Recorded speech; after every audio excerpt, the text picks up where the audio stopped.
Hello YouTube, I'm Vince White. I'm an employment attorney and you get 2 videos today. Something blew up in the world. Apparently, I don't know. It's on Twitter, so I can't see it. I don't go on Twitter.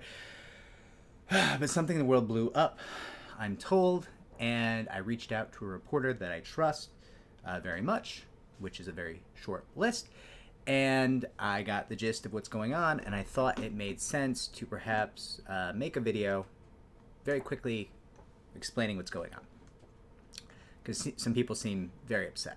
So, a bunch of employees for Twitter received an amendment and clarification to a recent separation agreement that they were offered. And here's the deal.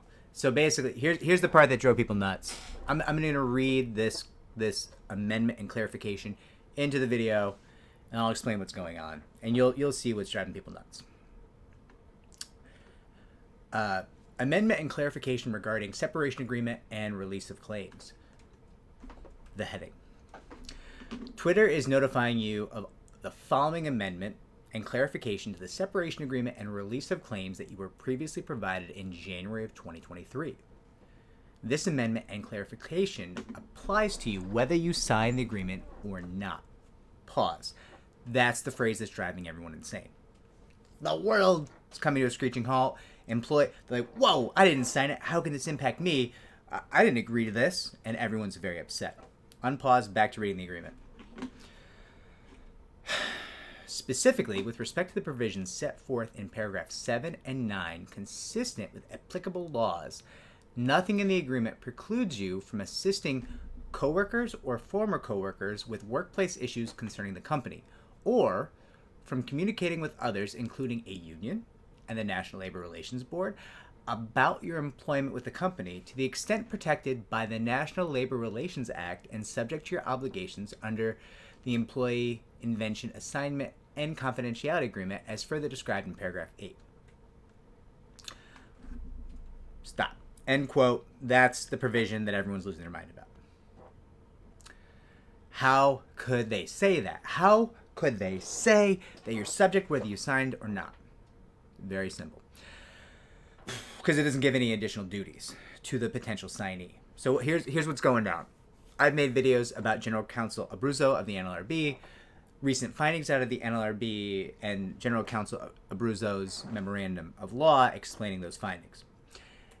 And if you watch those videos, you'll know that the NLRB has taken a hardline stance against certain confidentiality agreements, non-disparagement agreements, saying that they abridge workers' rights to engage in organized labor and things of that nature, which I think is beautiful, although creates a very uncertain landscape because we don't know what federal judges will do, and we don't fully know, based on that memorandum of law,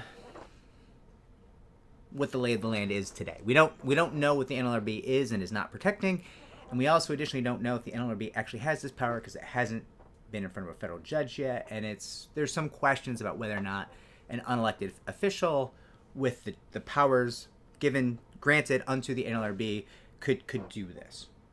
Now, that all being said, don't rage out on me.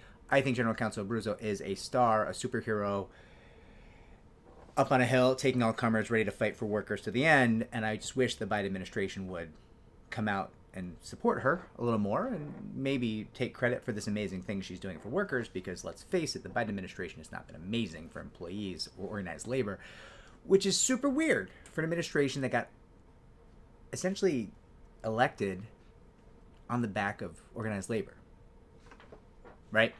But now back to this. Why, in that context, why is Twitter doing this? So that memorandum of law came out, I think like 2.5 months after Twitter's separation agreement. And Twitter's lawyers looked at their separation agreement and they said, hey, that probably runs afoul of the new law out of the NLRB, that memorandum of law from General Counsel Abruzzo. And that's not good. People hate us. A lot of people in the government hate us, as a matter of fact, right now. We better comply. But we need to comply both for the people who signed, because we need to give them additional rights back, potentially. We don't know which rights exactly, so we're going to phrase it funny, but we know we need to give them some additional rights back. And also, we could probably get in trouble for trying to get people to sign the agreement, even if they didn't sign. So we need to change it for those people, too. So what's going on here is they're essentially saying, hey, whether you signed or not,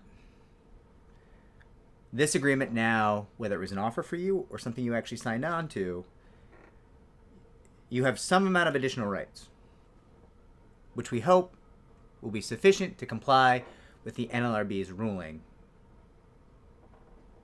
Even though we're not fully sure what the NLRB's ruling grants you in terms of rights yet. And we're also not sure if a federal judge is going to sign off on that NLRB ruling and if it's going to stick. But to the extent it does, and the extent it grants you additional rights, we want to make sure you get those additional rights if you signed, or that you weren't strong-armed potentially into almost signing an agreement which didn't have those rights in it, which could also be a problem for us. Does that sound convoluted? It is. But the reason they're able to say whether you signed or not is because they're not assigning you additional duties. They're saying, hey, if you signed, you've got some additional rights. We're not sure what they are yet, but you've got additional rights.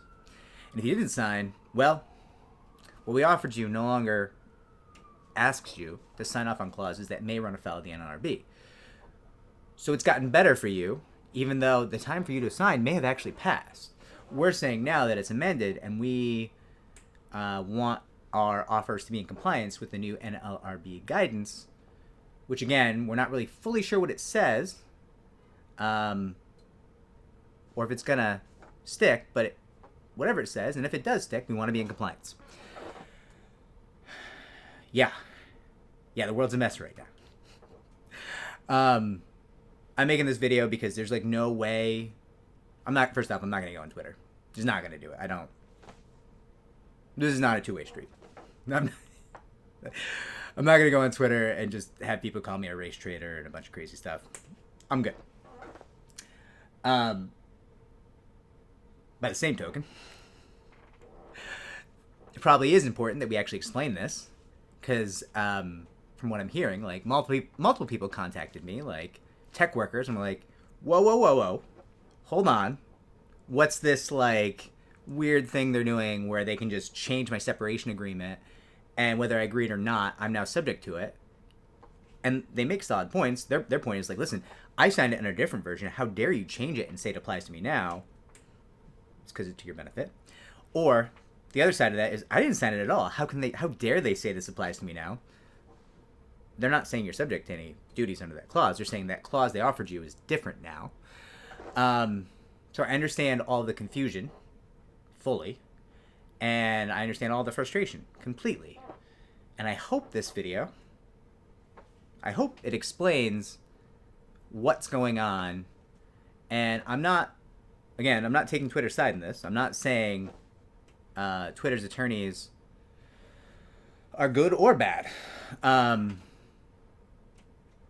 What I'm saying is, they saw a change in the law, which they're confused about, and they tried to craft a provision to comply with that law because they're pretty aware that everyone's watching them, and everyone would really I think based on current events, the media and the government would both really enjoy messing up Twitter right now. So Twitter's probably just one of the first to comply with the NLRB rulings, and it kind of was in a race to do that because they're hyper aware of the fact that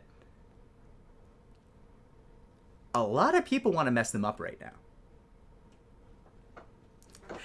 now. So that's my read on what's going on. And I hope this helps. If it does, like, subscribe, comment down below. If it doesn't, if you think I'm wrong, also comment down below. I will track the comments. I will try to create follow-up videos and present. If you have like a solid perspective on this, I'll try to present your perspective as well, and all the good things. Remember, everybody works, not everybody wins. And General Counsel Abruzzo needs to be protected at all costs. Get out there and protect General Counsel Abruzzo, because as far as I can tell, she's just out there without a net. Like, no one is running to her banner. No one is helping her in the way that she should be helped. All right. Take care.